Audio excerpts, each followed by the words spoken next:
Welcome, welcome. I am your hostess, Nikita, and this is Tea from the Top.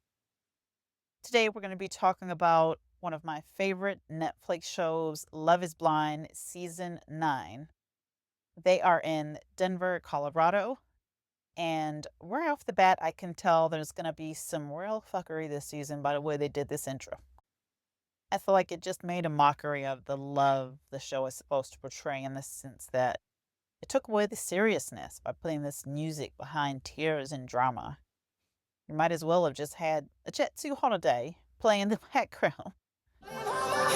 Nothing beats a Jet2 holiday. And right now, you can save £50 per person. That's £200 off for a family of four. We've got... I guess they've given up on trying to cast seriously. Duh. Let's see. So my first notes are Booger Eater Redemption. If you saw the intro, you heard Edmond tell us that he eats his boogers and probably a bit too much. In the opening scene in the men's lounge with Nick and Nessa, I'm already softening to Edmond as he talks about how he looks forward to having his permanent family after having gone from home to home in foster care growing up. I know oftentimes when people are driven to create a life and a family that's different from what they had growing up, that motivation can really cause them to be like hyper focused and committed on achieving something different for themselves. But I also hope he's done the healing needed in order to make this reality sustainable and to choose a partner wisely, not just out of yearning for the vision he has for his future. But we'll see more vulnerability later from him that also really touched me. So simultaneously in the women's lounge, we learn that Madison has a blinding eye condition and that there's a chance she could actually go blind. So this experience simulates what life would really be like for her. And this just makes me feel like she's not just here playing around and that this is really a rare opportunity for her to actually find a person that she could love without seeing them, and vice versa, which will give her confidence in the connection, even if she does lose her sight one day. So after hearing from Edmond and Madison, I'm kind of thinking, okay, maybe I was a little too quick to judgment. Maybe there are some people here who are serious, and that this season might not just be playing in our faces. And now we're in the pods. So I cackled at Kalybriah getting perplexed over the spelling of Rohan's name when her name is Kalybriah. What's your name? I'm Rohan. What's your name? Rohan? Yes. Oh, you gotta spell that for me. It's K. No, I'm kidding. It's Oh, R-O-N-T. it was me over here like, what? So one thing I'm noticing this season is that people are revealing physical and ethnic traits about themselves, which is against the whole premise of the experiment, and it kind of feels like cheating. The show questions whether people can truly fall in love despite race, politics, religion, and the big one, physical appearance.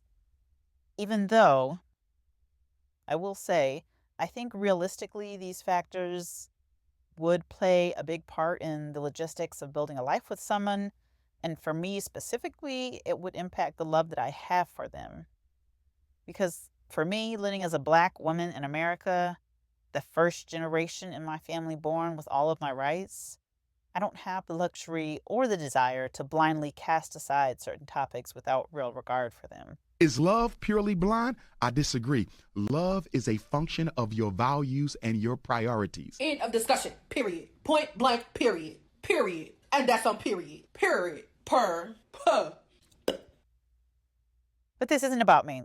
So, anyways, they start with a few brief snippets of pod dates with cast members that we won't end up seeing much the rest of the show. But the first substantial date we see is between Patrick and Kacie. So Kacie talks about how she grew up Mormon and her dad served his Mormon mission in Korea. He also sings and began singing in Korean, and her sister later took an interest in that as well. So she makes sure to slip in the physical characteristics of her sister to let us know exactly what she herself must also look like.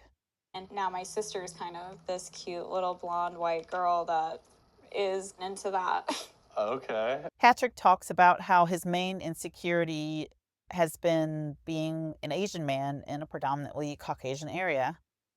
Now, many of us have had this experience growing up.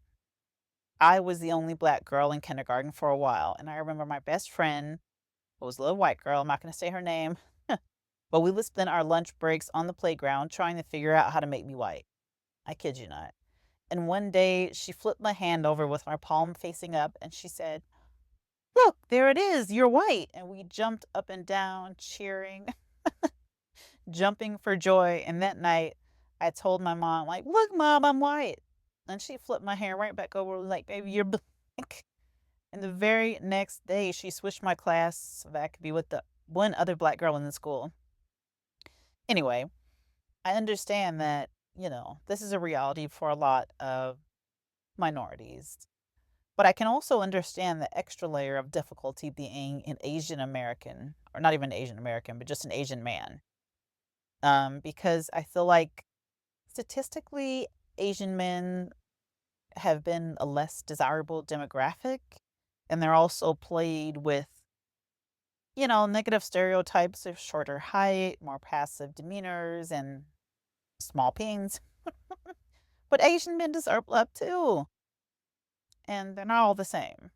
But anyways, Patrick later talks with Anna, who is also Asian, and she later tells us that she's Chinese. And they both admit that they date primarily white partners due to their environment, and that's literally what's been the majority around them. What type of guys do you normally date? Ooh, you're going straight for the questions. Yeah. Yes, I've dated much older. I've dated my age. What about ethnicities? White guys. Just mainly white guys. Yeah. Interesting. Okay. What about you? I date white girls. It's just like what I've dated because like we're in Colorado and it's like Yes, it's not that diverse.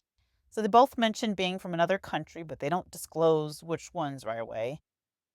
It seems that maybe ethnicity for both of them might have been a little bit of an insecurity instead of something to boast about. So, unlike some of the other contestants that are eager to disclose right off the bat or give hints, they're a little more shy about it. And honestly, I'm not mad at it. I mean, I don't like the insecurity around their identity, but I mean, it is more true to the experiment than we've seen from some people. So Anna then has a date with Blake, which, based on the last conversation with Patrick, seems like her usual type, white guy. He at some point asked her if there were any hot button topics they should discuss, and she asked about religion. They both agree that they're not super religious, and she then says, and you don't sound like you're homophobic or racist. No, gosh, no. like, as if he would admit it. And what does that mean? You don't sound homophobic or racist? Like, I know the show is heavily edited, but we saw no discussions at all prior to that statement. And maybe some people equate being super religious with having traditional views and, leaning more conservative and being against homosexuality and having racist ideals, but they're not mutually exclusive. There are plenty of gay people who are racist, liberals who are homophobic, conservative that like to be. Huh? Anyways, that was interesting. So Blake has a date with Sparkle Megan. Yes, she calls herself Sparkle Megan because she likes all things sparkly. And she worked in oil and gas previously and is now starting her own company in the health and wellness space. She's done well for herself financially, but wants to be loved for something other than her money. Let's see how much she talks about her money. Anyways, Blake seems pretty laid back. So she next meets with Mike, who seems right up her alley in terms of their liking for money and material things. But something that he said really resonated with me. And I thought that I wanted to work a desk job and like be in business. And it was just super soul sucking for me, honestly. So after I bought my first house in 2015, I just kept that rolling. Nice. And I continued to buy, like a property a year. Wow. That was the best description of what I feel working a traditional 8-hour day, 40 hours a week at a desk in an office for someone else's dream. Just purely soul sucking. I felt that so deeply. And I also resonated with him saying that after buying his first house, he continued to buy another property each year and became a real estate investor who was able to basically live life on his own terms. Oh, that is freedom to me. And this was exactly my goal after I bought my first house and my second property the following year. I wanted to keep it going with one property every year, but that dream was paused and I got stuck in the rat race. But I now yearn for that freedom, and watching the scene really reminded me of one of my dreams that I just put on the back burner. So that was a good moment for me to see, and it definitely sparked a bit of that motivation in me again. See, reality TV can actually have a positive impact on you. Sparkle Megan then meets with Jordan, who tries to figure out what car she drives. He then tells her he has a 5-year-old son named Luca and that he got a vasectomy after Luca was born, but it can be reversed if Megan wants children. We next meet Aline and Anton. They both talk about using shortened versions of their real names, basically to make it easier for people to pronounce. And I don't even think their names are that hard. Like, his full name is Anton. I think he usually goes by Tony, and hers is Aline. If you look at the spelling, it does look like Aline or Aline, but I don't think it's that difficult when she pronounces it for you. And I know I go by Nikita with you all, but for so long I just went by Kita. And now I'm standing in my truth. No, seriously, even behind this avatar, my full name has always caused me to correct people throughout my entire life. And just, I just came to the point of accepting people saying my name wrong. So I shortened it, and it's something that I literally continue to do present day at 35 years old. See, another introspective moment from reality TV that's going to motivate me to further stand in my truth and authenticity. So anyway, Anton and Aline are another couple that discloses details about their identity and ethnicity right away. He tells her straight up that he's Russian, and she tells him that she's Brazilian. So in Brazil, we don't really do like middle names. My last name is Iapi. I can relate to that a lot. I'm actually Russian originally. I speak 3 languages, and all my family is back in Russia, yeah. Now, I understand wanting to know the other person's ethnicity, race, but it's kind of annoying when all these people are getting an idea of what the other person looks like before making their decision. But anyway, these two seem to get along well, and before you know it, we already see them saying baby to one another, date 1. Like, I know this show is heavily edited, but watching it seems so fast. Now, what we've all been waiting for. Edmond and Kalybriah. So Edmond tells us that Kalybriah is it Kalybriah or Calabria? I think it's Kalybriah. Calabria? KB is what he calls her. Edmond tells us that KB is his strongest connection and that her energy matches his. He says he feels a spark, and she does too. It's a cute little quirky moment between them when they first get in the pods. I haven't had no spark or nothing like that. It's like, I feel a spark. Yeah, I do feel it. I'm like, where's my man? Oh, I'm right here. I know that's right. And, I really identify with Edmund's quirkiness and his nerdiness and this sort of offbeat eccentricity. Literally, for the first time in my last relationship, I was able to be more of myself than I ever have been. But I still have yet to live in my full weirdness and feel like I could be wholly accepted by my partner. So I really admire him standing in his authenticity, and he definitely has a little soft spot in my heart at this point. Now, I know a lot has happened in the coming episodes, and I'm a bit late putting this video out, but just keep in mind that these are my thoughts and feelings as of this first episode. So, Kalybriah and Edmond both say they're looking for a non-traditional marriage. She's fine paying 50-50, being the breadwinner, and having non-traditional roles within her household. She does not want to be a housewife.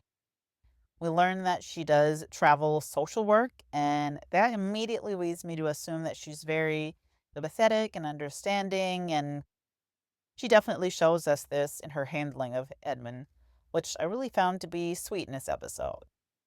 So we find out that Edmond is part of a skate community, which she sees as sort of a support system for him. He even went to London to rollerblade, and there's a big skate community out there, which that was pretty cool. Now, I wondered if he was like part of some tournament or something. Like, was this a paid rep or did he literally just go out there to skate recreationally? I mean, that's pretty dope either way. I actually have some rollerblades in storage I've been wanting to pull out maybe next summer. Anyways, she says she's very active and she loves that about him. They didn't get into sports and how they both were college athletes. He was a cornerback in football and she was a shooting guard in basketball. Now, I know this is just them like telling their stories and their truth, but I kind of sunk a bit when I heard him say football because I know she immediately probably is like getting an idea in her head of what he looks like and what his demeanor is like. Like she probably just thinks, oh, he's a big old jock with like a little bit of quirkiness to him and a little bit of a softer emotional side. I'm not saying anything negative about Edmond. Like he's very handsome. His style and his aesthetic are like a little more eclectic and quirky. And, he's a lot leaner than someone you would expect to be like a typical college like football player. So I just hope she doesn't like hang on to a certain idea in her head, whether consciously or subconsciously. So they then get into their upbringing, and Edmund talks about how he was in foster care and was rotated from different homes and separated from his brothers growing up. His parents would get custody of them for maybe a couple months max and then do something again to lose custody of them. But through it all, he defeated the odds, got his master's degree, and seems to be doing pretty well for himself. He wants to get into being a substitute teacher because his fifth grade teacher literally saved his life. And he knows how big of an impact a teacher can have on a child, especially growing up in a tough situation. And this is where he breaks down and gets emotional. You can tell that this is very heavy for him, and the way he cried, it was such a release. Like it literally felt like therapy. And Kalybriah, was the soothing therapist. It was so beautiful and touching. Okay, babe. It's okay. Yeah, I appreciate you being able to sit here and be vulnerable with me through this wall. Like, I know that's not easy, but it actually means that you're strong as hell and you're emotionally intelligent. The strongest people cry. Thank you. Of course, my love, of course. Oh, yeah, thank you, though, but... At the same time, I do hope that he actually has experienced real therapy, or at least is willing to, because it sounds like these wounds are really hard to heal on your own. Like, despite how successful you might have become in spite of your experiences. But regardless, Kalybriah handles it beautifully and doesn't judge him for getting emotional, which I think is important, especially for Black men who are often taught that being emotional is a sign of weakness. And he said that he's just now getting comfortable with crying, which means he probably hasn't released a lot. So it looked like it was much needed, and it was touching to witness. By the end of the date, Kalybriah says she's falling for him. Then we see a very unserious exchange between Madison and Joe, who talk about their first date being karaoke, then snacks at 7-Eleven. Like, honestly, after that deep emotional connection we just saw between Edmond and Kalybriah, this is just so uninteresting to me. Sorry. Next, we get a proposal from Anton and Aline, which feels crazy. Not just because this is episode 1, but because I don't feel that we saw much of their connection. But we see her telling him that she loves him. He proposes, and she says yes. Now it's the next morning, and Love is Blind shows us the men's quarter with a huge croissant tower and a full case of eggs, and they're cooking breakfast just to let us know they're eating, y'all. With all this alcohol we're giving them, they're eating too. Okay. Meanwhile, Kacie is running on the treadmill in the women's lounge. Stark contrast. So Jordan shows the guys a picture of his son and Michael, really cute. I think it was like 41 from his intro video. Unfortunately, we don't see him in this episode or spoiler at all. Well, Michael says he's gorgeous, yo. And not that I think it's creepy coming from him, but it's just a very odd thing for a man to say to another strange man's son. Like, I really don't think he meant anything, like, negative by it. It just stood out to me as, like, a bit odd. Anyways, Jordan tells us that when he's dating for 2 because he has to consider his son as well. We see another date with Sparkle Megan. He tells her, Jordan tells her that his son was diagnosed with type 1 diabetes when he was 2, and she almost had a bit of a smile on her face. And not that I thought it was malicious, I think she just maybe like immediately saw it as a sign because her dad also had type 1 diabetes. You know, he was diagnosed with type 1 diabetes when he was 2. He was? Yeah, and it just makes me so mad because, you know, he doesn't deserve it. And My dad had type 1 diabetes. And he passed in 2020. And she tells Jordan this, and I think the timing of it was pretty awful after he just had his son at it, and she's like, "Oh yeah, my dad passed from it." But I think she kind of realized it right after the fact, and she may have, she realized that she may have made a more grim connection, and she meant to, and she kind of tried to walk it back by saying, And like what Luca has, I think he'll be fine. Yeah. Megan likes Jordan, but she is concerned about whether their lifestyles will mesh, and said that Mike has this shit together the most of all the guys. Mike tells us that he's part of a tribe in his next date with Megan. He describes it as a bunch of guys who are wealthy that are part of it. It's not just about money and business. It has 6 pillars. Health is one of them. And he also, of course, has to flex and mention that he has a sauna at home. Sparkle Megan then has a date with Blake. They both open up with each other about their relationships with their fathers and how they wish they were closer to them. It sounds like both were present physically, but not so much emotionally, and that both of their families were more the type to sort of push things under the rug and not talk about their feelings. Conflict avoidance, if you will. Blake's father passed from liver failure, and Megan shares her story about her father's diabetes. He regrets not trying to forge a closer relationship with him, but also held some animosity towards the end of his life because he thinks his father didn't try harder to develop a relationship with him. Megan talks about how her dad passed and she was able to forgive him, and that he's even with her in this process, and she gets a bit emotional. It's really touching. I really leaned into like the fact that he's very much still with me. Absolutely. And even like in this process. Yeah. Like shit. No. You're good. Just like really asking him to, guide me through this and Yeah.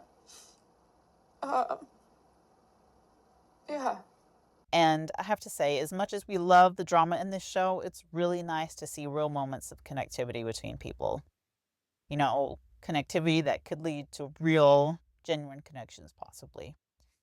Especially when you're someone like me who kind of subconsciously watches the shows that are manifesting what you want in life, which is love. Like, I do want to see those successful stories about crazy ways people find each other. But anyways, we'll see how it goes. We then end at the reveal between Aline and Anton. I'll say Aline and Anton. And I'm like, where are these glasses he has on? Why are they on his head like that? And I immediately just wonder if she'll be happy with his looks. She is stunning. Anyways, that wraps up episode 1 of Love is Blind Season 9. Stay tuned for more.